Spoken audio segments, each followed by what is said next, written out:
अल्लाह के नबी ने फरमाया बच्चे 10 साल के हो जाएं, लड़का लड़की, बिस्तर अलग कर दो। कभी आपने गौर किया? 10 साल का बच्चा बहुत बड़ा तो नहीं है, 10 साल की बच्ची बहुत बड़ी तो नहीं है, अभी नासमझ है। इस्लाम 10 साल की उम्र से बिस्तर अलग करने की तालीम दे रहा है। इसलिए दे रहा है, शैतान कब किसका दिमाग खराब कर दे हम नहीं जानते। शैतान कब किसके दिमाग में गंदगी और गलाजत डाल दे हम नहीं जानते। और मिसालें मौजूद हैं। लापरवाही बरती गई तो सगे भाई और सगी बहन के दरमियान भी गलत काम हुए हैं मेरे साथ। कुरान करीम सूरह लुकमान, हजरत लुकमान अपने बच्चे से क्या कहते हैं? ओ दुनिया के वालिदैन, तुम इस बात की शिकायत करते हो कि हमारे बच्चे हमारी बातें नहीं मानते, हमारी नौजवान नस्ल बड़ी हमारी नाफरमान हो चुकी है। जरा गौर करके बताना, तुमने आखिरी टाइम अपने बच्चों को समझाने के लिए, नसीहत करने के लिए, दीन सिखाने के लिए आखिरी टाइम तुमने कब वक्त निकाला था? तुमने आखिरी बार अपने बच्चों को नमाज के लिए कब बोला था? तुमने जवान बेटी को दुपट्टे के लिए कब बोला था? ओ लोगो, तुम्हारे पास जब अपने बच्चों की तरबियत के लिए टाइम नहीं है तो तुम्हें इस शिकायत का कोई हक नहीं है कि हमारे बच्चे हमारी नाफरमानी करते हैं। आपने अपना हक ही अदा नहीं किया। आपको मालूम ही नहीं कि औलाद का हक क्या है आपको।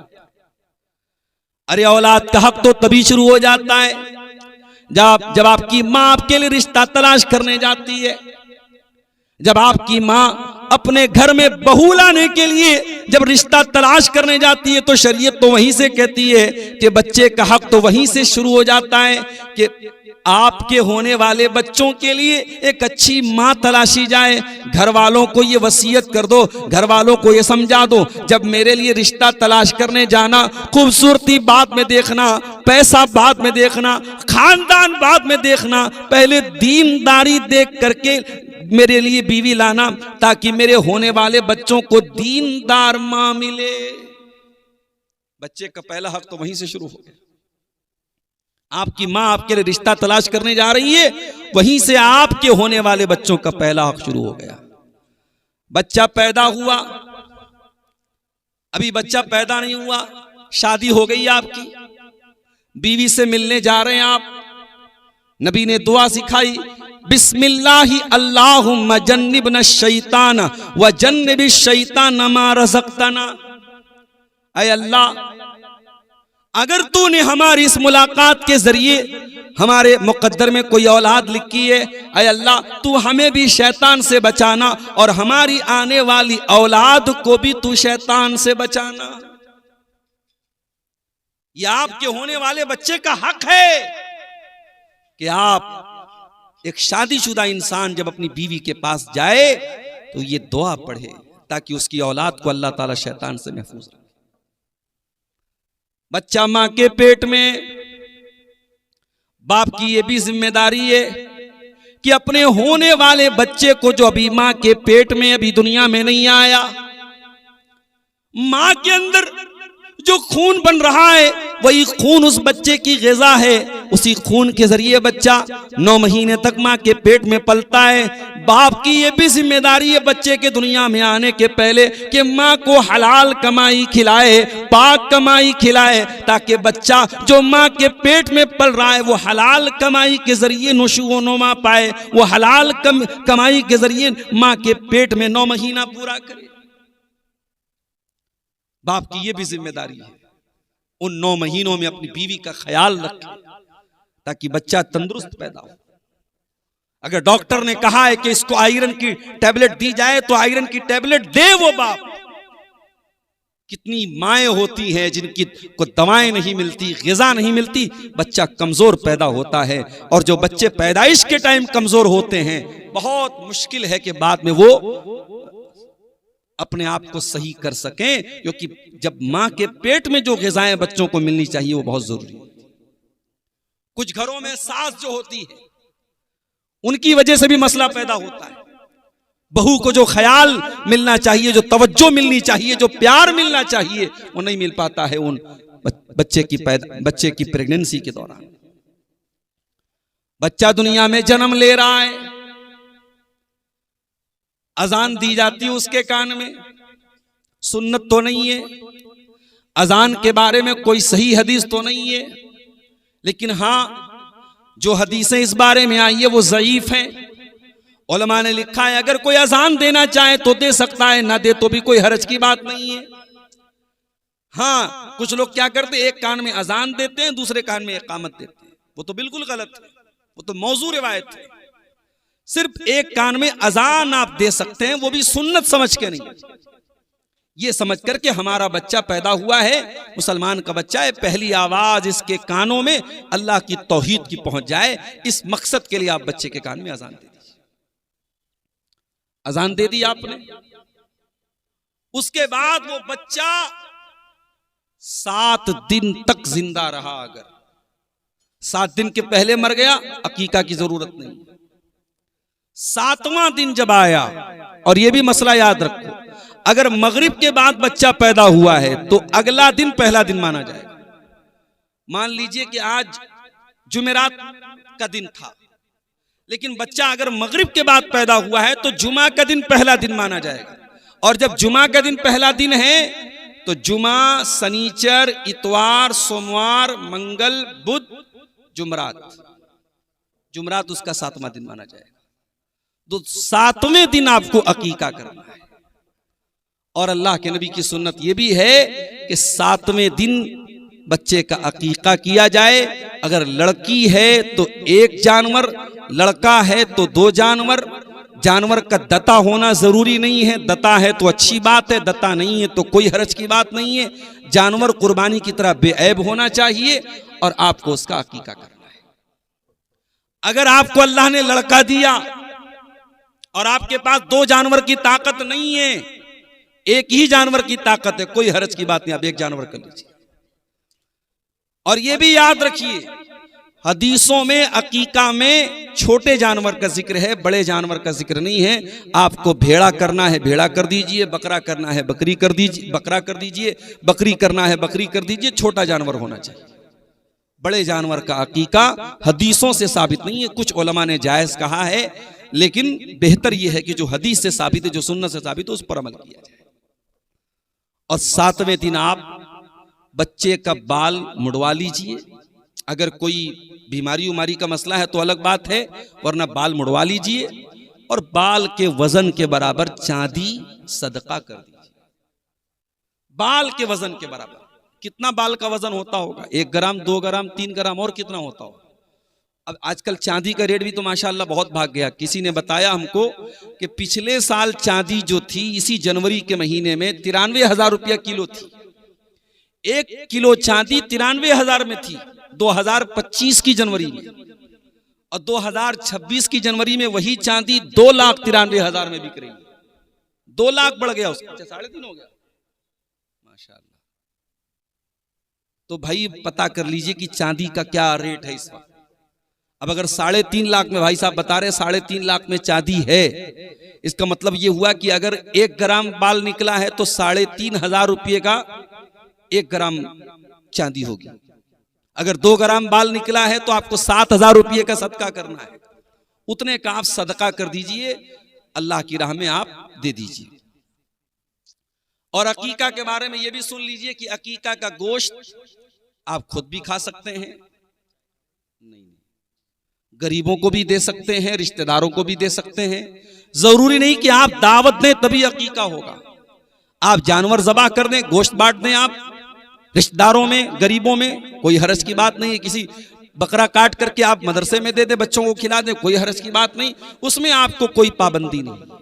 ये सारे हक है औलाद के आपके। उसी औलाद का एक हक ये भी है कि आप उसका अच्छा नाम रखें।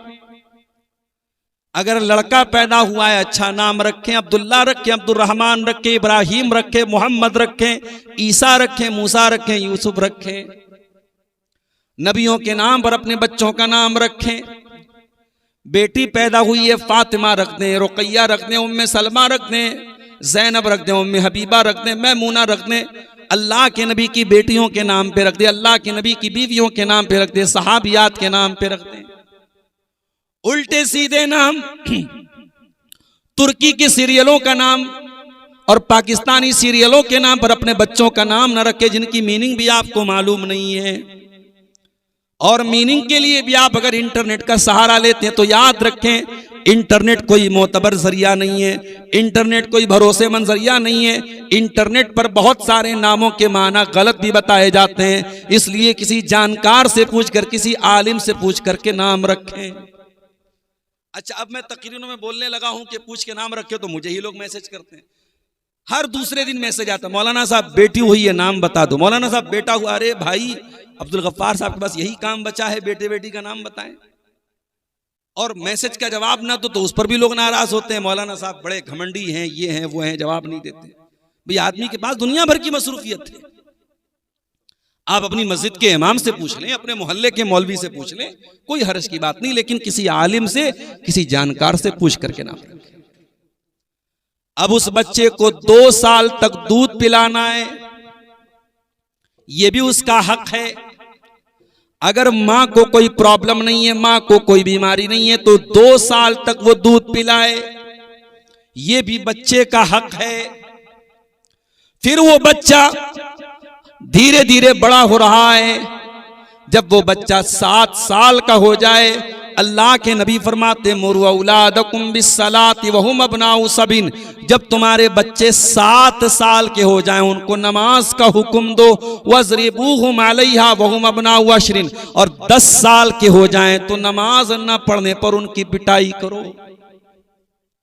और ये भी फरमाया जब तुम्हारे बच्चे 10 साल के हो जाएं, वह फर्रिकू बैनहुम फिल मजाज, अपने बच्चे बच्चियों का बिस्तर अलग अलग कर दो, एक बिस्तर पे बच्चों को, बच्चियों को एक बिस्तर पे न लिटाओ। जिस नबी ने 10 साल के बच्चों को एक बिस्तर पे सुलाने से मना किया है, वो सीमांचल वालों, आज आपके मदरसों में जवान जवान लड़कियां लड़कों के साथ पढ़ रही हैं। माफ करना, इस सिस्टम को बदल दो, ये मुनासिब नहीं है। बहुत ज्यादा दर्जा 3 तक लड़के लड़कियों को साथ में रखो, और दर्जा 3 के बाद जो क्लासें चलती हों, दर्जा 4 की, दर्जा 5 की जो क्लासें चलती हों, जब लड़कियां 10-10 साल की, 12-12 साल की हो चुकी हों, जवान हो चुकी हों, बालिग हो चुकी हों, अब उन लड़कों को, उन लड़कों और लड़कियों को साथ में पढ़ने की इजाजत देना ये गलत है मेरे प्यारे साथी। और ये भी कान खोल के सुन लो, मैं बार बार सीमांचल के जलसों में ये बात बोल रहा हूं कि आपके यहां जलसों में बहुत ज्यादा इख्तिलात मर्द ज़न होता है। सड़क के ऊपर तकरीर हो रही है, पिंडाल के नीचे जितने लड़के नहीं, उससे कहीं ज्यादा लड़के आपको सड़क के ऊपर मिल जाएंगे। पिंडाल के नीचे जितनी औरतें नहीं है, उससे कहीं ज्यादा लड़कियां आपको बाजार में मिल जाएंगी। इधर से लड़के भी जा रहे, उधर से लड़कियां भी आ रही हैं। मेरे प्यारे भाइयों, ये बेपर्दगी और बेहयाई का माहौल अगर जलसे में पैदा हो रहा है तो ये बहुत गलत है, बहुत गलत है। इसी सीमांचल का इलाका है, टापू का इलाका। अभी वहां एक इलाके, एक प्रोग्राम में मैं गया, छोटा टापू, एक गांव का नाम है छोटा टापू, सुपौल के पास। हमारे मुस्तफा कमाल साहब वहां जाते रहते हैं, क्योंकि ये सीमांचल के बड़े जाने माने, बड़े अच्छी आवाज वाले शायर हैं, ये हर जगह जाते हैं।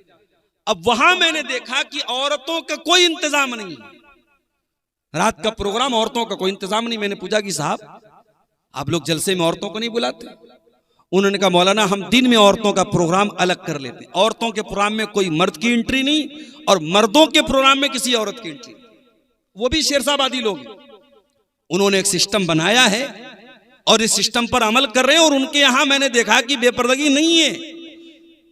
लेकिन कटिहार में, पूर्णिया में, किशनगंज में, अररिया में, ये जो हमारा बेल्ट है, यहां मैं बहुत जम के देखता हूं जलसों में बड़ी बेपर्दगी हो रही है साहब। और वजह क्या है? जलसे में मर्दों औरतों का दोनों का आना और इख्तिलात का होना। भाई हमारे यूपी में भी औरतों का इंतजाम होता है, मुंबई में बड़े बड़े प्रोग्राम होते हैं, औरतें आती हैं, पता भी नहीं चलता, उनका अलग रास्ता है, अलग पिंडाल है, अलग उनका स्क्रीन लगी हुई है, पता भी नहीं चलता। आपके यहां साहब जैसे ही मैं 12:30 बजे आया हूं गांव में, जैसे ही आया, इधर से नौजवान लड़के जा रहे हैं, उधर से लड़कियां आ रही हैं, क्या तमाशा है मेरे भाई, आप गौर कीजिए। अल्लाह के नबी ने फरमाया बच्चे 10 साल के हो जाएं, लड़का लड़की, बिस्तर अलग कर दो। कभी आपने गौर किया? 10 साल का बच्चा बहुत बड़ा तो नहीं है, 10 साल की बच्ची बहुत बड़ी तो नहीं है, अभी नासमझ है। इस्लाम 10 साल की उम्र से बिस्तर अलग करने की तालीम दे रहा है। इसलिए दे रहा है, शैतान कब किसका दिमाग खराब कर दे हम नहीं जानते, शैतान कब किसके दिमाग में गंदगी और गलाजत डाल दे हम नहीं जानते। और मिसालें मौजूद हैं, लापरवाही बरती गई तो सगे भाई और सगी बहन के दरमियान भी गलत काम हुए हैं मेरे साथी। मेरे भाइयों, इस्लाम पर्दे का मजहब है, इस्लाम तकद्दुस का मजहब है, इस्लाम गंदगी की इजाजत नहीं देता, इस्लाम बदकारी की इजाजत नहीं देता। फरमाया जब तुम्हारे बच्चे 7 साल के हो जाएं नमाज का हुक्म दो, और 10 साल के हो जाएं और नमाज ना पढ़े तो उनकी पिटाई करो। सवाल ये पैदा होता है मौलाना साहब, 10 साल का बच्चा तो बालिग नहीं है, 10 साल की लड़की तो नाबालिग है, और इस्लाम के अंदर जो अहकाम फर्ज होते हैं वो तो बालिग होने के बाद फर्ज होते हैं, नमाज बालिग होने के बाद, रोजा बालिग होने के बाद। 10 साल का लड़का तो नाबालिग है, फिर नमाज ना पढ़ने पर उसकी पिटाई करने का हुक्म क्यों दिया जा रहा है? इसीलिए दिया जा रहा है जब वो बच्चा 10 साल की उम्र में नमाज का पाबंद बन जाएगा, जब वो 17 साल का हो जाएगा, जब वो 20 साल का हो जाएगा और फजर की अजान की आवाज सुनेगा तो आपको कहना नहीं पड़ेगा, वो ठंडे ठंडे पानी से, वो गरम गरम पानी से वजू बना करके ऑटोमेटिक मस्जिद में पहुंच जाएगा। तरबियत तो करो मेरे प्यारे साथी, हम तरबियत नहीं करते हैं, हमारे पास अपने बच्चों के लिए टाइम ही नहीं है। और हम कहते साहब हम बड़े बिजी लोग हैं, हमारे पास इसलिए टाइम नहीं, हम तो रात दिन कारोबार में लगे रहते हैं, जॉब में लगे रहते हैं। माफ करना, जितना बड़ा भी जॉब हो, जितना बड़ा भी कारोबार हो, अपने बच्चों की तरबियत से आप बच नहीं सकते, उससे भाग नहीं सकते मेरे साथी। हमारे एक दोस्त हैं, बहुत दिनों तक वो सऊदी अरब में रहते थे, इलाहाबाद के रहने वाले हैं, सऊदी अरब में रहते थे, रियाज में रहते थे। वो डेली अपने बच्चों से फोन करना, हाल चाल लेना उनका मामूल था। और नतीजा ये है कि 3-4 साल तक सऊदी अरब में वो रहे, और आज भी अल्हम्दुलिल्लाह उनकी बच्ची और बच्चे सब माशाअल्लाह दीनदार हैं, दुआएं याद हैं, कुरान याद हैं, बच्चे माशाअल्लाह दीनदार हैं। आप अगर बच्चों को टाइम नहीं देंगे मेरे प्यारे साथी, अगर आप बच्चों की सही तरबियत नहीं करेंगे, ये बच्चे कयामत के दिन आपका गरेबान पकड़ देंगे। ये बच्चे आपका गरेबान पकड़ के कहेंगे अल्लाह ये मेरा बाप था, ये मेरी माँ थी, आए अल्लाह। लड़का बोलेगा अल्लाह मैं अगर कमाने में पीछे रहा तो मेरे बाप ने मेरा कॉलर पकड़ा, मेरी कमाई कम रही तो मेरे बाप ने मुझको रोका टोका। लड़की कहेगी अल्लाह मैं एक दिन स्कूल न गई, मेरी माँ ने मुझको रोका, मेरी माँ ने मुझको टोका, लेकिन बाप ने और माँ ने कभी नमाज के लिए नहीं टोका, माँ ने कभी लड़की को पर्दे के लिए नहीं टोका, माँ ने कभी लड़की से ये ना पूछा तू घर में लेट क्यों आई, माँ ने लड़की से कभी ये नहीं पूछा स्कूल की छुट्टी तो 2 बजे हुई तू 4 बजे क्यों आई, माँ ने कभी लड़की से ये ना पूछा तू सहेली के घर रात में रुक क्यों गई।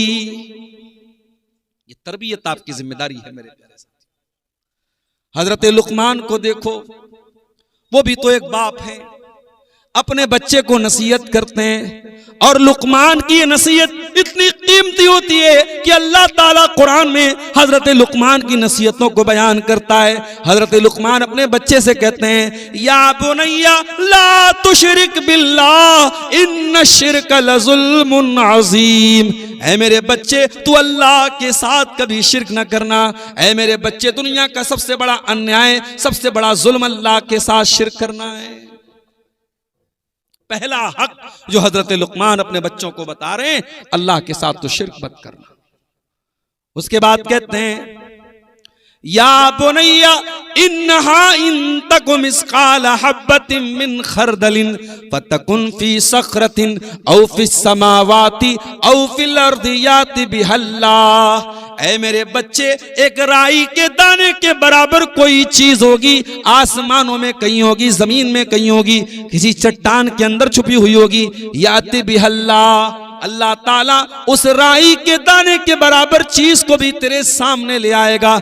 इन्नल्लाह लतीफुन खबीर, अल्लाह ताला बारीक से बारीक चीज की खबर रखने वाला है। लुकमान के जैसे बाप बनो मेरे प्यारे साथी। बाप बनना है। हजरत अब्दुल्ला बिन मसूद को देखो, रात में तहज्जुद की नमाज पढ़ रहे हैं और सूरह कहफ की तिलावत कर रहे हैं। और सूरह कहफ पढ़ते पढ़ते अब्दुल्ला बिन मसूद इस आयत पर पहुंचते हैं। अल्लाह फरमाता है फवजदा फीहा जिदारन युरीदु अन यनक़द्द फअक़ामा क़ाल लौ शि'त लत्तख़ज़्ता अलैहि अजरा। हजरत मूसा अलैहिस्सलाम और हजरत खज़िर अलैहिस्सलाम जब दोनों एक गांव में गए और गांव वालों से उन्होंने खाना मांगा, गांव वालों ने खाना देने से इनकार कर दिया। वो दोनों बेचारे थके हारे बैठ गए। वहां दोनों ने देखा कि एक दीवार गिरने वाली है। हजरत खज़िर खड़े हुए और उन्होंने दीवार को ठीक कर दिया, दीवार को ठीक कर दिया। हजरत मूसा अलैहिस्सलाम ने बड़े गुस्से में कहा, ये कंजूस लोग हैं, इन लोगों ने खाना तक नहीं खिलाया और आपने दीवार इनकी फ्री में ठीक कर दी। इनसे पैसा ले लेना चाहिए था, उजरत ले लेना चाहिए था। हजरत खज़िर ने कहा वो अम्मल जिदारु फकाना ले गुलामैन यतीमैन फिल मदीना व कान तहतहु कंजुल लहुमा व कान अबूहुमा सालिहा। ऐ मूसा, वो दीवार जो गिरने वाली थी वो दो यतीम बच्चों के मकान की दीवार थी। उस मकान के अंदर दो यतीम बच्चे रहा करते थे और उस दीवार के नीचे उन दोनों यतीम बच्चों के बाप ने खजाना दबाया था। खजाना दबा के मर गया था बाप। ऐ मूसा, अगर दीवार गिर जाती, खजाना लुट जाता, गांव वाले लूट लेते। चूंकि बच्चों का बाप नेक इंसान था, वकान अबूहुमा सालिहा, बच्चों का बाप नेक था, इसलिए अल्लाह ताला ने मुझे हुक्म दिया कि मैं दीवार को ठीक कर दूं ताकि बच्चे कल जब जवान हो जाएं तो अपने बाप का खजाना हासिल कर लें। ये है औलाद। औलाद को फल मिल रहा है बाप की नेकी का। जो बाप नेक होगा वो जायदाद बना के जाए चाहे ना जाए, वो बैंक में बैलेंस छोड़ के जाए या ना जाए, वो जमीनें और जायदादें छोड़ के जाए चाहे ना जाए, अगर बाप नेक है उसकी नेकी का फल उसके बच्चों को जरूर मिलेगा। मेरे प्यारे साथी, हजरत अब्दुल्ला बिन मसूद कुरान की यही आयत पढ़ रहे थे। यही आयत पढ़ते पढ़ते रोने लगते हैं और सलाम फेर के अपने बच्चे की तरफ देख के कहते हैं मिन अजली का या बुनैया, है मेरे बच्चे, रात का सन्नाटा है, तेरा बाप तहज्जुद की नमाज पढ़ रहा है। ऐ मेरे बच्चे, तेरा बाप तेरे लिए नमाज पढ़ रहा है, तेरा बाप तेरे लिए तहज्जुद की नमाज पढ़ रहा है ताकि कल तेरे काम आ जाए तेरे बाप की नेकियां। ऐ मेरे बच्चे, देख मूसा अलैहिस्सलाम के दौर में बच्चों को उनके माँ बाप की नेकी काम आई। ऐ मेरे बच्चे, तेरा बाप तेरे लिए इतनी मेहनत कर रहा है। हम और आप जब तक नेक नहीं बनेंगे हमारे बच्चों की दुनिया नहीं बन सकती। मेरे प्यारे साथी, हम और आप अपने बच्चों से बहुत प्यार करते हैं। हम कहीं अच्छी जगह घूमने जाते हैं, बच्चों को लेके जाते हैं, किसी अच्छे होटल का खाना खाते हैं, बच्चों को सोचते बच्चों को भी खिला दें। हम छोटे छोटे बच्चे हमारे होते हैं तो वो और ज्यादा हमें अजीज होते हैं। कि हम नहीं चाहेंगे कि हम अपने बच्चों को जन्नत में भी लेके जाएं? अगर हम चाहते हैं कि अपने बच्चों को जन्नत में लेके जाएं तो हमें अपने बच्चों की अच्छी तरबियत करनी पड़ेगी। मेरे प्यारे, कुरान कहता है वल्लज़ीना आमनू वत्तबअतहुम ज़ुर्रिय्यतुहुम बिईमानिन अलहक़ना बिहिम ज़ुर्रिय्यतहुम वमा अलतनाहुम मिन अमलिहिम मिन शै। जो ईमान वाले हों और उनकी औलाद भी उनके नक्शे कदम पे चलने वाली हो, औलाद भी उनके पीछे पीछे चलने वाली हो, तो अल्लाह फरमाता है हम माँ बाप को भी जन्नत में दाखिल करेंगे और औलाद को भी जन्नत में दाखिल करेंगे। हम विद फैमिली, परिवार के साथ उनको जन्नत में दाखिल करेंगे। दुआ करो मेरे प्यारे साथियों कि अल्लाह हम सबको परिवार के साथ जन्नत में दाखिल कर दे। नबियों ने परिवार के साथ जन्नत में जाने की दुआएं मांगी। हजरत इब्राहिम अलैहिस्सलाम दुआ करते हैं, रब्बि जअलनी मुकीमस्सलाति व मिन ज़ुर्रियती रब्बना व तक़ब्बल दुआ। परवरदिगार तू मुझे भी नमाज कायम करने वाला बना और मेरी औलाद को भी नमाज कायम करने वाला बना। और कुरान में अल्लाह ने अपने नेक बंदों की दुआ बयान की, रब्बना हब लना मिन अज़वाजिना व ज़ुर्रियातिना क़ुर्रत आयुन वजअलना लिलमुत्तक़ीना इमामा। ऐ परवरदिगार हमारे बीवी बच्चों को हमारी आंखों की ठंडक बना दे और हमें मुत्तकियों का इमाम बना दे। औलाद की तरबियत करो मेरे प्यारे साथी, यह हक है औलाद का आपके ऊपर।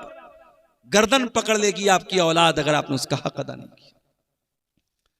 मैं कहता हूं बच्चा यतीम वो नहीं है जिसके माँ बाप दुनिया से चले जाएं, उससे बड़ा यतीम तो वो बच्चा है, माँ है बाप है मगर तरबियत नहीं करते, वो बच्चा अपने माँ बाप के रहते हुए यतीम है मेरे साथी।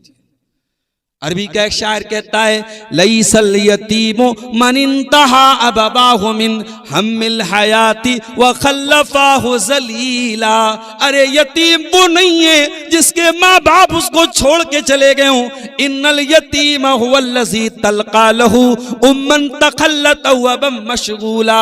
अरे यतीम तो वो बच्चा है जिसकी माँ के पास उसके लिए टाइम नहीं, जिसके बाप के पास उसके लिए फुर्सत नहीं। समाज की इस्लाह अगर करना है मेरे प्यारे साथियों, हमें अपनी औलाद की तरबियत पर ध्यान देना पड़ेगा। अपनी औलाद के अंदर यह तसव्वुर पैदा करना पड़ेगा, अल्लाह देख रहा है। और जब तक यह तसव्वुर नहीं पैदा होगा, समाज से करप्शन नहीं खत्म हो सकता, समाज से बुराइयां नहीं खत्म हो सकती। कुरान का 30वां पारा उठाओ, अल्लाह फरमाता है, वैलुल लिल मुतफ्फिफीन अल्लज़ीना इज़्तालू अलन नासी यस्तौफून। बर्बादी है, वैल है, जहन्नम है नाप तौल में कमी करने वालों के लिए। अल्लज़ीना इज़्तालू अलन नासी यस्तौफून, जब वो सामान लेने जाते हैं तो पूरा पूरा तौल करके लेते हैं। वइज़ा कालूहुम औ वज़नूहुम युक्सिरून, और जब सामान तौल के देते हैं, जब सामान देने की बारी आती है तो डंडी मारते हैं। अला यदुन्नु उलाइका अन्नहुम मबऊथून लियौमिन अज़ीम यौम यक़ूमुन नासु लिरब्बिल आलमीन। क्या ये नहीं जानते कि एक दिन क़यामत आने वाली है और इनको अल्लाह के सामने जवाब देना है। अल्लाह की अदालत लगेगी मेरे प्यारे साथी, और अल्लाह की अदालत में कोई भेदभाव नहीं होगा, कोई डिस्क्रिमिनेशन नहीं होगा, कोई अन्याय नहीं होगा। अल्लाह की अदालत में कोई पावर नहीं चलेगा, कोई सोर्स नहीं चलेगा। दुनिया में कहीं मंत्रियों का सोर्स है, कहीं अधिकारियों का सोर्स है, कयामत के दिन किसी को कोई सोर्स नहीं चलेगा। इसीलिए जब हम सूरह फातिहा पढ़ते हैं हम क्या कहते हैं, अल्हम्दुलिल्लाहि रब्बिल आलमीन अर्रहमानिर रहीम मालिकी यौमिद्दीन। तमाम तारीफें उस अल्लाह के लिए जो सारे जहानों का रब है, जो बहुत कृपालु बहुत दयालु है। मालिकी यौमिद्दीन, जो कयामत के दिन का मालिक है। ऐ अल्लाह 2026 चल रहा है, तू तो आज के दिन का भी मालिक है। 2025 चल रहा था, तू उसका भी मालिक था। ऐ अल्लाह फिर ये कहने की क्या जरूरत, मालिक यौमिद्दीन, तू कयामत के दिन का मालिक है। इसलिए कि दुनिया में अल्लाह ने थोड़ी बहुत हुकूमत तो दुनिया वालों को भी दे रखी है। कोई किसी देश का प्रधानमंत्री है, कोई किसी राज्य का मुख्यमंत्री है, कोई कहीं का राष्ट्रपति है, कोई कहीं का हुक्मरान है। दुनिया में तो थोड़ा बहुत पावर अल्लाह ताला ने अपने बंदों को दे रखा है, मगर कयामत के दिन अल्लाह ताला किसी के हाथ में कोई पावर नहीं देगा। अल्लाह ताला फरमाएगा, लिमनिल मुल्कुल यौम, ऐ मेरे बंदो, आज किसके हाथ में पावर है, आज किसके हाथ में किंगडम है, आज किसके हाथ में राजशाही है, आज किसके हाथ में बादशाहत है। सारी दुनिया खामोश, सारे मंत्री खामोश, सारे राष्ट्रपति खामोश, सारे राजा महाराजा खामोश। अल्लाह खुद ही आवाज देगा, लिल्लाहिल वाहिदिल क़हार। मेरे बंदो, आज पावर मेरे हाथ में है, आज हुकूमत मेरे हाथ में है, आज सल्तनत मेरे हाथ में, आज फैसला चलेगा तो मेरा चलेगा। कयामत के दिन अल्लाह का फैसला चलेगा और अल्लाह के फैसले में कोई भेदभाव नहीं चलेगा मेरे साथ, कोई अन्याय नहीं होगा अल्लाह के फैसले। कयामत के दिन अल्लाह एक तराजू रखेगा, उस तराजू का नाम मीजान है। मीजान, वो तराजू कैसा होगा? फरमाया कयामत के दिन जब इंसाफ का तराजू रखा जाएगा, फला तुज़लमु नफ्सुन शैया, तो उस तराजू में किसी के साथ कोई अन्याय नहीं होगा। व इनकाना मिस्काला हब्बतिन मिन खरदलिन अतैना बिहा व कफा बिना हासिबीन। मेरे बंदो, एक राई के दाने के बराबर भी तुम्हारा कोई अमल होगा, अल्लाह के तराजू पर सामने आ जाएगा। अल्लाह जब हिसाब लेगा तो पूरा पूरा हिसाब लेगा। दुनिया में मीडिया ट्रायल होता है, अपराधी को पकड़ा गया, अभी अपराध सिद्ध नहीं हुआ है, मीडिया ने अपराधी बना दिया, मीडिया ने दिखा दिया ये अपराधी है, अपराधी अपराधी, टीवी पर चल गया, अखबार में आ गया, फिर 20 साल तक वो जेल में रहा। 20 साल के बाद कोर्ट ने कहा अपराध सिद्ध नहीं हो पाया, अदालत बाइज्जत रिहा करती है।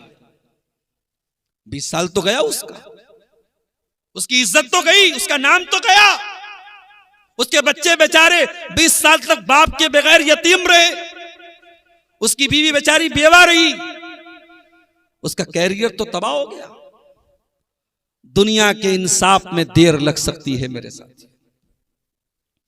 अल्लाह के इंसाफ में कोई देर नहीं लगेगी, क्योंकि अल्लाह की अदालत में कोई मीडिया ट्रायल नहीं होगा। अल्लाह की अदालत में डायरेक्ट अपराध है तो सामने आएगा, अच्छा काम किया वो भी सामने आ जाएगा, बुरा काम किया वो भी सामने आ जाएगा। वमन यामल मिस्काल ज़र्रतिन खैरन यरा वमन यामल मिस्काल ज़र्रतिन शर्रन यरा। एक जर्रा के बराबर तुमने कोई गुनाह किया वो भी तुम्हारे सामने आ जाएगा, जर्रा बराबर तुमने कोई नेकी की वो भी तुम्हारे सामने आ जाएगी। ऐ अल्लाह, दुनिया में झूठे गवाह भी आ जाते हैं, क्या तेरी अदालत में कोई झूठी गवाही भी दे पाएगा? फरमाया नहीं, अल यौमा नख्तिमु अला अफ़वाहिहिम व तुकल्लिमुना ऐदीहिम व तशहदु अर्जुलुहुम बिमा कानू यक्सिबून। कयामत के दिन अल्लाह ताला मुंह पर मुहर लगा देगा, मुंह बंद कर देगा, जबान से कुछ नहीं बोल पाओगे। अल्लाह तुम्हारी जबानों पर मुहर लगा देगा, तुम्हारे हाथ बोलेंगे, तुम्हारे पैर बोलेंगे। ओ स्मार्टफोन टच करने वालों, ओ व्हाट्सएप चलाने वालों, ओ इंस्टाग्राम चलाने वालों, ओ फेसबुक मैसेंजर चलाने वालों, अल्लाह तुम्हारी उंगलियों से बुलवाएगा, उंगली बोलेगी क्या टाइप किया है तुमने, क्या टच किया है तुमने, कहां कहां से सबूत मिटाओ।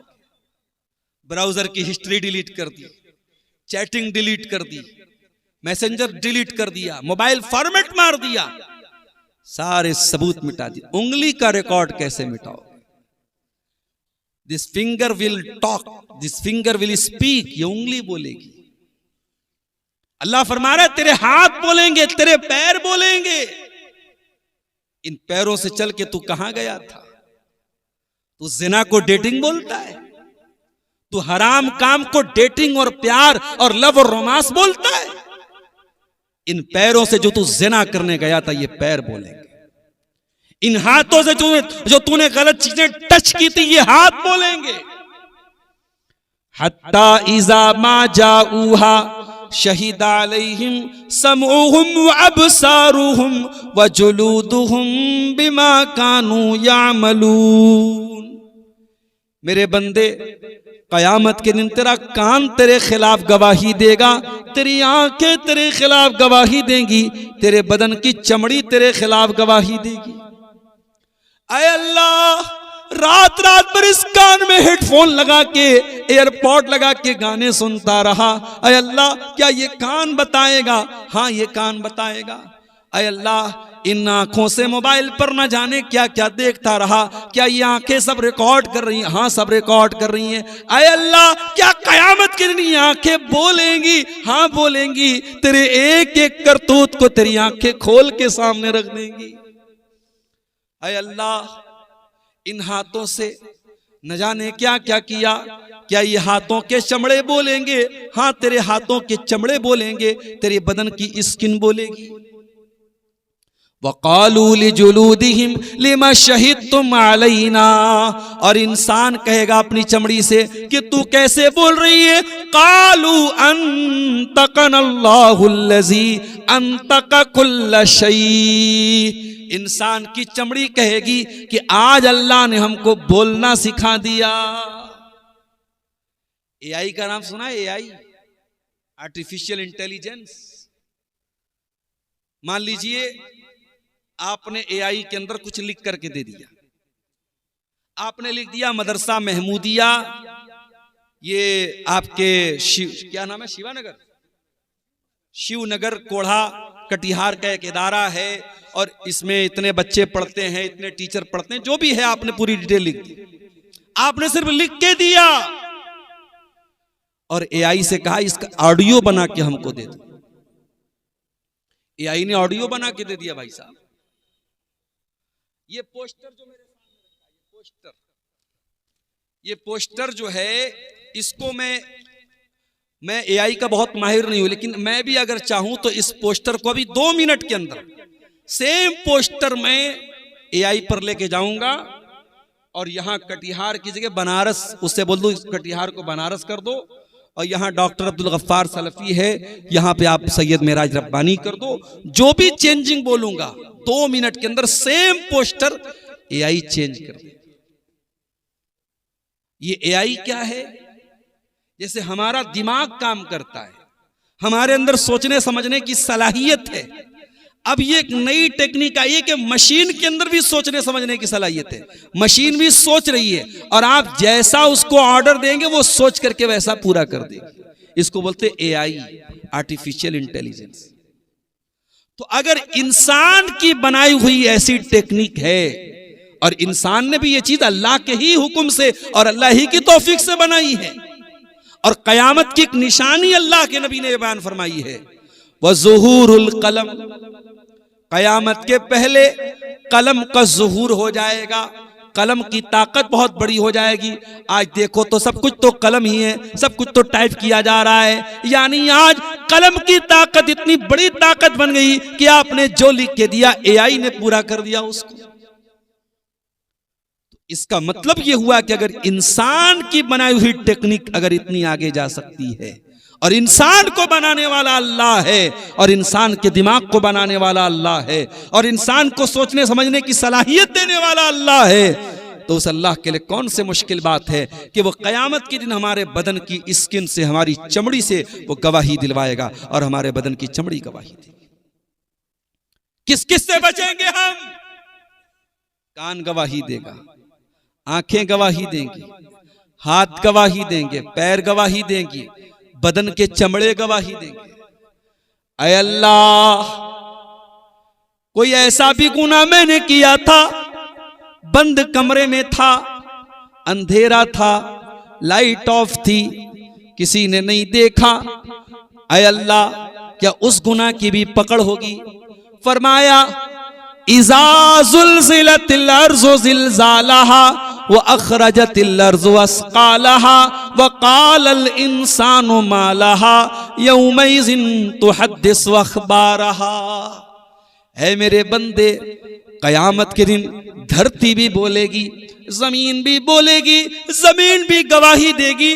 जिस बेडरूम में रह के तूने गलत काम किए थे वो बेडरूम बोलेगा, जिस जमीन पे तूने गलत काम किया था वो जमीन बोलेगी, जिस जमीन पे तूने अच्छे काम किए थे, जहां तेरी पेशानी ने सजदे किए थे, जहां तेरी आंखों से आंसू बहे थे, जहां तेरे हाथों से सदका खैरात हुआ था, जहां जाके तूने हज और उम्रा किया था, जहां तूने जानवर की कुर्बानी की थी, वो जमीन बोलेगी, वो जमीन गवाही देगी।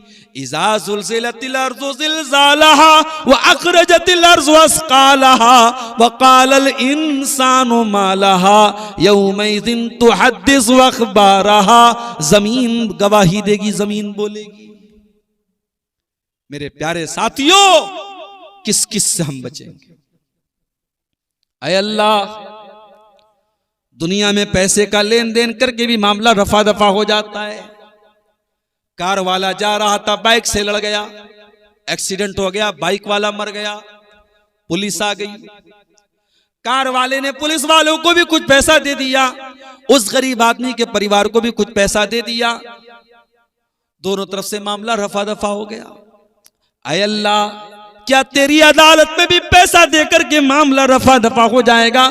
फरमाया वत्तकू यौमन, ऐ मेरे बंदो उस दिन से बचो, तुरजऊन फीहि इलल्लाह, जिस दिन तुम अल्लाह के पास जाओगे, सुम्मा तुरजऊन इलल्लाह सुम्मा तुवफ़्फ़ा कुल्लु नफ्सिम मा कसबत, और हर नफ्स को उसके अमल का पूरा पूरा बदला दिया जाएगा।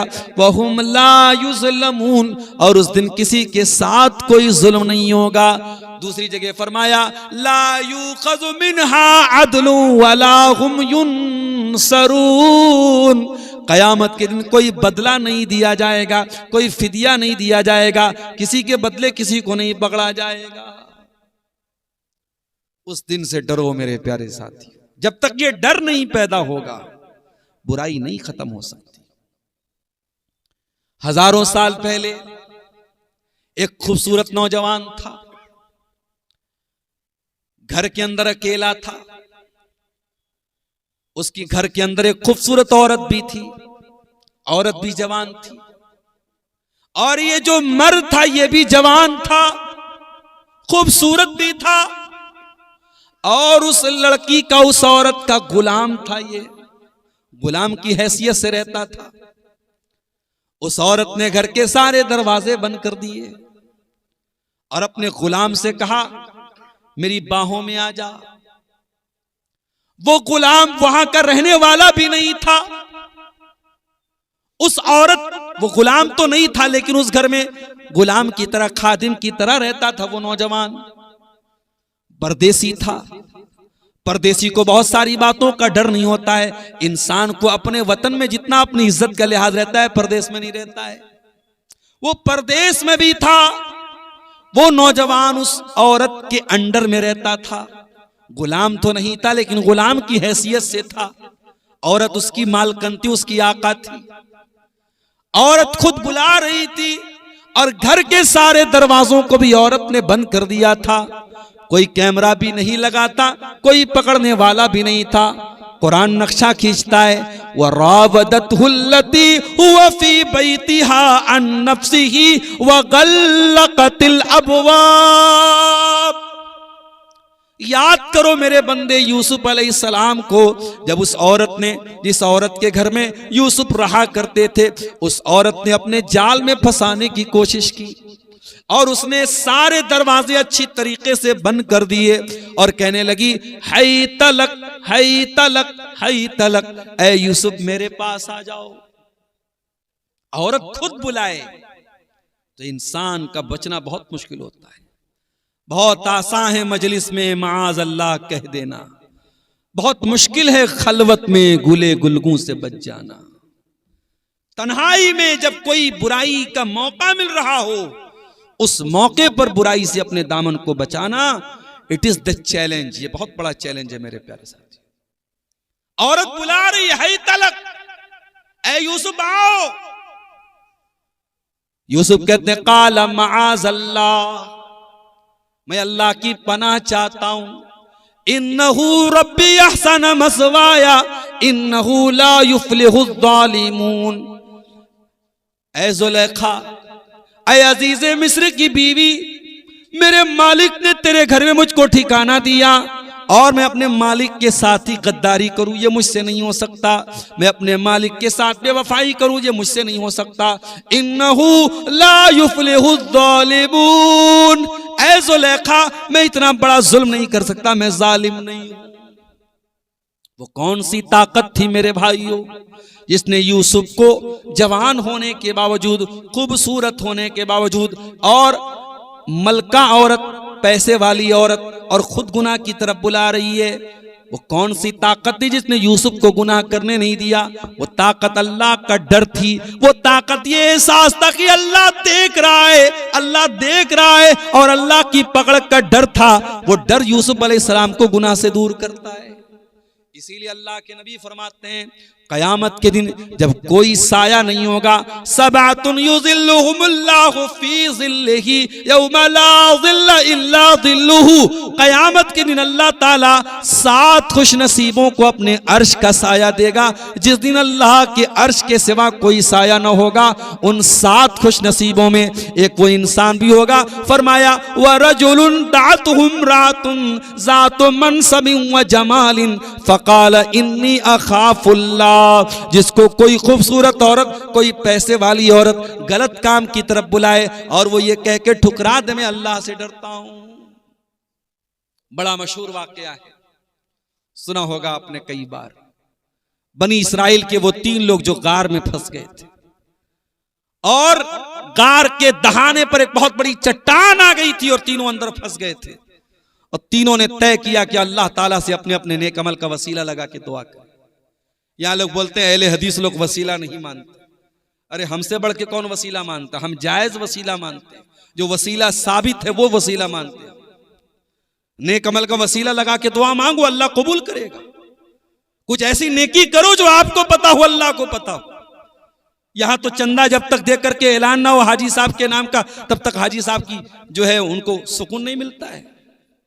अरे कुछ नेकी ऐसी भी कर दो मेरे भाई जो आपको पता हो, अल्लाह को पता हो। बहुत सारे लोग चंदा दे रहे, बेनामी चंदा देते हैं, अच्छी बात है। और बेनामी में अगर बड़ा बड़ा चंदा आ रहा है तो और अच्छी बात है। हर चीज का नाम हो जरूरी नहीं है, कुछ नाम अल्लाह के यहां भी हो जाए मेरे प्यारे साथी। नेकी करके दरिया में डाल दिया करो। कहावत है ना, नेकी कर दरिया में डाल। नेकी करो, भूल जाओ कि हमने नेकी किया था। जाड़े का मौसम है, कोई गरीब बेचारा ठिठुर रहा है सर्दी से, कोई अमीर आया, कार से उतरा, गरीब को कंबल उड़ाया, चला गया। अमीर को नहीं पता मैंने किसको उड़ाया, गरीब को नहीं पता मुझको किसने उड़ाया। ये होती है नेकी कर दरिया में डाल। वयुतिमून अत्ताअम अला हुब्बिही मिस्कीनन व यतीमन व असीरा। अल्लाह के नेक बंदे गरीबों को खाना खिलाते हैं, यतीमों को खाना खिलाते हैं, कैदियों को खाना खिलाते हैं।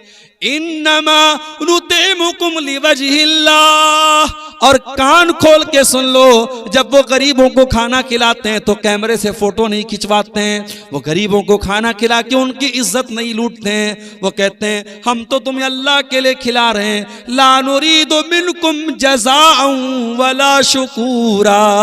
हमें तुमसे कोई बदला नहीं चाहिए, हमें तुमसे कोई शुक्रिया नहीं चाहिए। कुछ ऐसी भी नेकी करो मेरे भाई जिसका वसीला लगा के अल्लाह से मुसीबत में दुआ मांग सको। तो बनी इस्राइल की जो 3 लोग थे उनमें से एक ने कहा था, अय अल्लाह, मेरी एक चचा की लड़की थी, मेरी एक चचाजाद थी, चचा की लड़की थी, मैं बहुत मोहब्बत करता था। एक मर्द एक औरत से जितनी मोहब्बत कर सकता है मैं उससे करता था, लेकिन नाजायज मोहब्बत करता था, उसको पाना चाहता था। मोहब्बत कब जायज होती है? मोहब्बत तब जायज होती है जब वो निकाह के जरिए हो, वरना मोहब्बत के नाम पे जितना भी आई लव यू बोल करके मैसेज कर दिया जाए वो मोहब्बत एक ढकोसला है और कुछ नहीं। जब मोहब्बत नाजायज होती है तो महबूब के ऊपर तेजाब भी फेंकने पर मजबूर करती है। मोहब्बत जब नाजायज होती है तो अपने महबूब ही के टुकड़े करके ड्रम के अंदर बांधने पर मजबूर करती है। और मोहब्बत जब सही होती है मेरे साथियों तो इंसान जिंदगी भर अपनी बीवी की एक एक डिमांड को पूरा करता है। जिम्मेदारी समझ के पूरा करता है जो जायज मोहब्बत होती है। उसने कहा अल्लाह, मैं मोहब्बत करता था अपनी चचा की लड़की से, पाना चाहता था उसे, हासिल करना चाहता था उसे।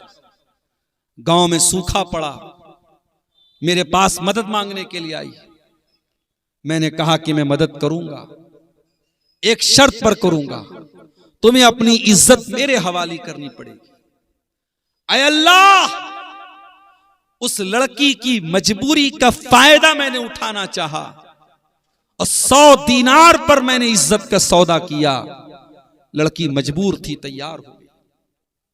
और ऐन मौके पर ऐ अल्लाह, जब मैं उस लड़की के साथ गलत काम करने वाला था, जब जिना करने वाला था, हराम काम करने वाला था, ऐन मौके पर लड़की कहती है इत्तकिल्लाह, ऐ अल्लाह के बंदे, अल्लाह से डर, वला तफुज़ल खातम इल्ला बिहक़्क़िही, और अंगूठी को मत खोल मगर उसके हक के साथ, मुहर को मत खोल मगर उसके हक के साथ। ऐ मेरे चचा के बेटे, मैं तेरे निकाह में नहीं हूं, मैं तेरे लिए हराम हूं, मुझे टच ना करना, मेरे करीब ना आना, अल्लाह से डर, अल्लाह से डर। ऐ अल्लाह, जब उस लड़की के मुंह से मैंने तेरा नाम सुना, मैं डर गया, मैं कांप गया। ऐ अल्लाह, मैं वहां से हट गया। ऐ अल्लाह, अगर तू जानता है कि तेरे डर से मैंने ये काम किया है, ऐ अल्लाह हमारी मुसीबत को तू दूर कर दे, हमारी मुसीबत को आसान कर दे। अल्लाह के नबी फरमाते हैं कि अल्लाह ने उसकी दुआ को सुना और चट्टान थोड़ी सी खिसक गई, और बाकी 2 लोगों ने और दुआ की तो चट्टान पूरी तरीके से खिसक गई। अगर आप अल्लाह का डर अपने अंदर पैदा कर ले मेरे साथियों, हम और आप अपने अंदर अल्लाह का डर पैदा कर ले, तो मुसीबतें भी टल सकती हैं, परेशानियां भी टल सकती हैं। लेकिन आज मसला यही है, हमारे पास गुफ्तार तो है, किरदार नहीं। हम गुफ्तार के गाजी हैं, बातें तो बहुत बड़ी बड़ी, अमल नहीं है हमारे पास। हजरत उमर फारूक का दौर देखो। उमर फारूक रात में गश्त कर रहे हैं, एक लड़की की आवाज उनके कानों में पहुंचती है। लड़की अपनी माँ से कहती, माँ लड़की से कहती है, बेटी उठ करके दूध में पानी मिला दे। बेटी सुबह हमको दूध बेचने जाना है तो दूध में पानी मिला दे। लड़की की माँ कहती है, लड़की कहती है, अम्मी जान, क्या आपने नहीं सुना अमीरुल मोमिनीन उमर फारूक का ऑर्डर आया है, दूध में पानी मिलाना अपराध है, क्या आपने ये फरमान नहीं सुना है? कहा बेटी मैंने सुना है, लेकिन ये रात का सन्नाटा है, उमर कहाँ हमको देखने वाला है, उमर तो अपने घर में आराम कर रहे होंगे। कहा अम्मी जान, अगर उमर हमको नहीं देख रहे हैं, उमर का रब तो हमको देख रहा है, उमर के रब से तो डरिए। लड़की की माँ चुप हो गई। हजरत उमर ने मकान नंबर नोट कर लिया, घर आए, सारे बच्चों को बुलाया। ऐ मेरे बच्चों, मैं एक लड़की की आवाज सुन के आया, मैं नहीं जानता कि वो कितनी खूबसूरत है, उसका घर कैसा है, खानदान कैसा है, मैं नहीं जानता। इतना जानता हूं कि वो लड़की दीनदार है, अल्लाह से डरने वाली है, और मैं उस लड़की को अपने घर की बहू बनाना चाहता हूं। क्या तुम में से कोई है जो उसे निकाह करेगा? हजरत उमर के एक बेटे थे जिनका नाम आसिम था, हजरत आसिम बिन उमर। उन्होंने कहा कि ठीक है अब्बा जान, मैं निकाह कर दूंगा। अल्लाह अकबर। उस जमाने के लड़के भी बड़े अजीब थे, आज के लड़के तो माशाअल्लाह। अभी एक साहब हमसे कहने लगे मुंबई के अंदर कि उनके लड़के को किसी लड़की से प्यार हो गया। अब लड़का जिद कर लिया कि मैं शादी करूंगा तो उसी लड़की से करूंगा।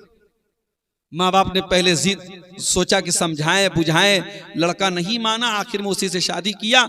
शादी हुई 1-2 साल के बाद लड़के को समझ में आएगा दूर के ढोल बड़े सुहाने। वो शादी के पहले जितने बड़े बड़े ख्वाब वो लड़की दिखाती थी, शादी के बाद पता चला कि सब फर्जी चीजें थी। तो ये चल रहा है आजकल के दौर में। लड़कों का मेयार भी यही है कि लड़की खूबसूरत बिल्कुल अप्सरा के जैसी, चाहे वो दीनदार हो चाहे ना हो, चाहे इज्जतदार हो चाहे ना हो, हयादार हो चाहे ना हो, वो सूरत पर मरने वालों। हजरत उमर का बेटा पलट करके ये नहीं पूछता अब्बा जान लड़की की शक्ल एक बार दिखा दीजिए। अब्बा ने कह दिया कि लड़की दीनदार है, मैं दीन की गारंटी लेके आया हूं। लड़का तैयार हो गया, निकाह हो गया। और इतनी नेक थी वो लड़की कि उसी लड़की के खानदान से, उसी की नस्ल से आगे चल करके एक इंसान पैदा हुए, एक शख्सियत पैदा हुई जिनका नाम उमर बिन अब्दुल अजीज रहमतुल्लाह अलैह है, जिनको उमर सानी कहा जाता है। हजरत उमर की नस्ल से वो थे और हजरत उमर के तरीके पर चलने वाले थे। मेरे प्यारे साथी, अल्लाह का डर अगर पैदा हो जाए, अल्लाह की पकड़ का डर पैदा हो जाए, तो ऐसी लड़कियां भी हमें समाज में नजर आती है मेरे साथी। और आगे बढ़ी, हजरत उमर ही का वाकया है। रात का सन्नाटा है, हजरत उमर गश्त पे निकले हुए हैं। एक मकान से एक औरत के रोने की आवाज आती है। वो अरबी के अशार पढ़ रही है। ततावल हाज़ल लैलु वस्वद्दा जानिबुहु व अरक़नी अल्लाह हबीबा उलाइबुहु। वो औरत रो रो के कहती है कि ये रात बड़ी लंबी है, ये रात बड़ी काली है, मेरा महबूब मेरे साथ नहीं है कि मैं अपने महबूब के साथ खेल सकूं, अपने महबूब के साथ मैं दिल लगी कर सकूं। फवल्लाहि लौलल्लाहु अन्नी उराक़िबुहु लहर्रक हाज़ा सरीरु जवानिबुहु। अल्लाह की कसम, अगर मुझे अल्लाह का डर न होता तो इस बिस्तर, इस चारपाई के चारों पाए हिल रहे होते और कोई गैर मर्द इस चारपाई पर आज सो रहा होता। मतलब यह हुआ कि वो औरत शौहर से दूर थी, शौहर उसका मैदान जंग में गया हुआ था और औरत को अपने शौहर की याद आ रही थी और वो रो रही थी और ये अशार पढ़ रही थी। हजरत उमर के दिल पर बड़ा असर हुआ इन अशार का। वो घर आए और उन्होंने अपनी बेटी हजरत हफ्सा से पूछा। कभी कभी ऐसा मसला आता है, लेडीज ही से पूछना पड़ता है। हजरत उमर ने अपनी बेटी से पूछा, जो उनकी बेटी भी हैं और अल्लाह के नबी की बीवी भी, हम सबकी मां भी हैं, उम्मुल मोमिनीन भी हैं। कहा, ए हफ्सा ये बताओ, औरत शौहर के बगैर मैक्सिमम कितने दिन तक रह सकती है? बगैर शौहर की औरत कितने दिन तक रह सकती है? तुम्हारा तजर्बा क्या कहता है? तुम्हारा एक्सपीरियंस क्या कहता है? हजरत हफ्सा ने कहा, अब्बा जान, औरत बगैर शौहर के मैक्सिमम 6 महीना रह सकती है। 6 महीने से ज्यादा बहुत मुश्किल है उसके लिए रहना। हजरत उमर ने तमाम अपने मुजाहिदीन को लेटर लिखा कि 6 महीने में चेंजिंग कर लिया करो, 6 महीने में रोटेशन कर लिया करो, 6 महीने पे घर जाया करो, ताकि बीवियों के पास भी तुम टाइम दे सको, बीवी 6 महीने से ज्यादा तुम्हारा वेट न करे। मेरे प्यारे साथियों, बताना यह चाहता हूं इस वाक़े के जरिए कि वो औरत शौहर के बगैर रहती थी, वो चाहती तो गलत कदम उठा सकती थी, मगर वो औरत खुद कहती है, अगर अल्लाह का डर न होता तो आज इस बिस्तर पे गलत काम होता, मगर अल्लाह का डर है जो मुझे गुनाह से रोके हुए है। मेरे अजीजों, आज समाज बहुत बुराइयों की तरफ जा रहा है और समाज बुराइयों की तरफ इसीलिए जा रहा है क्योंकि अल्लाह की पकड़ का डर नहीं है हमारे। जब तक ये डर हमारे अंदर पैदा नहीं होगा, समाज की दिशा और दशा नहीं बदलेगी, समाज की तस्वीर नहीं बदलेगी। मेरे साथी, नबी के दौर में गुलाम को भी अल्लाह का डर होता था। वाकया सुनिए, तकरीर के आखिरी पॉइंट पर पहुंच रहा हूं। हजरत अब्दुल्लाह इब्न उमर का बड़ा मशहूर वाकया है, कई बार बयान भी कर चुका हूं तकरीरों में। अब्दुल्लाह इब्न उमर रज़ी अल्लाह तआला अन्हु सफर पे जा रहे थे, बहुत जोरों की उनको भूख और प्यास लगी थी। एक चरवाहे पर नजर पड़ी जो बहुत सारी बकरियों को लेके जा रहा था। अब्दुल्लाह बिन उमर ने कहा कि ऐ चरवाहे, किसी एक बकरी का दूध दूह करके मुझको पिला दे, बहुत भूखा प्यासा हूं। चरवाहा कहता है, माफ कीजिए, ये बकरियां मेरी नहीं है, मैं तो चरवाहा हूं, ये मेरे मालिक की बकरियां हैं और मालिक की इजाजत के बगैर मैं आपको दूध नहीं दे सकता। अब्दुल्लाह इब्न उमर ने सोचा, बड़ा ईमानदार लग रहा है, दूध तक देने को तैयार नहीं है, मालिक की बकरियां हैं, इसकी ईमानदारी का इम्तिहान लेते, इसकी परीक्षा लेते। कहा, अच्छा ये बताओ, एक काम करो, एक बकरी मुझे बेच दो, मैं बकरी का दूध भी पी लूंगा, बकरी ज़बा करके गोश्त भी खा जाऊंगा, मालिक पूछे तो बता देना कि भेड़िया खा गया था, और मैं तुमको पैसा भी दे देता हूं, मालिक भी खुश, तुम भी खुश, मैं भी खुश। चरवाहा कहता है अब्दुल्ला इब्न उमर, बहुत अच्छा रास्ता आपने बता दिया, मैं भी खुश, आप भी खुश, मालिक भी खुश, मगर एक सवाल का मुझको जवाब दे दीजिए, फ़अैन अल्लाह, कल कयामत का दिन होगा, अल्लाह की अदालत होगी, अल्लाह पूछेगा कि तूने अपने मालिक के साथ बेवफाई क्यों की, तूने अपने मालिक के साथ गद्दारी क्यों की, तूने अपने मालिक का हक क्यों मारा, तूने अपने मालिक से झूठ क्यों बोला, तूने चंद पैसों के लिए अपने मालिक के भरोसे का खून क्यों किया। फ़अैन अल्लाह, ये मुझे बता दीजिए फिर अल्लाह कहाँ गया, मैं अल्लाह को क्या जवाब दूंगा। हजरत अब्दुल्ला इब्न उमर की आंखों में आंसू आ गए। कहा है चरवाहे, तेरे दिल में अल्लाह का इतना डर मैं देख करके हैरान हूं, ये बता के तू किसका गुलाम है। उसके मालिक का नाम पूछा, मदीना आए और मालिक का पता लगाने के बाद उसकी कीमत अदा कर दी और उस गुलाम को आजाद कर दिया। और आजाद करने के बाद कहते हैं कि ऐ चरवाहे, आज तेरे इस एक जुमले ने तुझे दुनिया की गुलामी से आजाद कर दिया और मुझे उम्मीद है कि कल कयामत के दिन जहन्नम की आग से भी आजाद कर देगा तेरा ये जुमला। फ़अैन अल्लाह, अल्लाह कहां गया। हम और आप भी अपने दिल से पूछें, जब शैतान गलत काम की तरफ लेके जाए, जब नमाजें आपकी छूट जाएं, जब गलत काम की तरफ आपके कदम बहके, तो अपने आप से ये सवाल करो, फ़अैन अल्लाह, अल्लाह कहां गया। अल्लाह को क्या जवाब देंगे मेरे साथियों। एक बहुत बड़े ताबई थे जिनका नाम रुबैया इब्न खैसम था, बहुत अल्लाह के नेक बंदे थे। अब्दुल्ला बिन मसूद इनको देख के कहा करते थे, अगर अल्लाह के नबी तुम्हें देख लेते तो बहुत मोहब्बत करते तुमसे, इतने नेक आदमी थे। रुबैया इब्न खैसम उस दौर की बहुत खूबसूरत औरत, फाहिशा औरत, बच्चलन औरत इनके पास आती है और इनको बहकाने की कोशिश करती है। रुबैया इब्न खैसम टस से मस नहीं होते हैं, उल्टे उस औरत को समझाते हैं कि तू गलत काम छोड़ दे, तू मुझे बहकाने की कोशिश मत कर, तू गलत काम छोड़ दे। उस औरत को समझाने की कोशिश करते हैं, औरत थक हार करके वहां से चली जाती है। मेरे प्यारे साथियों, जब अल्लाह का डर पैदा होता है तो इंसान अपने ईमान की, अपने किरदार और कैरेक्टर की हिफाजत करता है। आज की तारीख में मेरे प्यारे साथियों, हमारे समाज में जो बुराइयां पनप रही हैं, जो दिन ब दिन बुराइयों का ग्राफ बढ़ रहा है, उसके पीछे बहुत बड़ी वजह यही है कि हमें दुनिया का तो डर है, अल्लाह का डर नहीं है। बहुत सारे गलत काम करने से हम इसलिए बचते हैं, दुनिया को क्या जवाब देंगे। जिस दिन हम ये सोचने लगे अल्लाह को क्या जवाब देंगे, उस दिन हम बहुत सारी बुराइयों से बच जाएंगे। मेरे साथ अल्लाह ने कुरान में फरमाया, यस्तगफूना मिनन्नासी वला यस्तगफूना मिनल्लाह। ये मुनाफिकों की पहचान है, ये लोगों से तो डरते हैं, अल्लाह से नहीं डरते। वहुवा माहुम इज़ युबय्यतूना मा ला यर्दा मिनल क़ौल। अल्लाह ताला उनके एक एक अमल की निगरानी कर रहा है। अल्लाह को सब पता है कि वो क्या क्या साजिशें कर रहे हैं। इन मुनाफिकों की एक एक चाल से अल्लाह ताला वाकिफ है, मगर ये मुनाफिक लोग लोगों से डरते हैं, अल्लाह से नहीं डरते।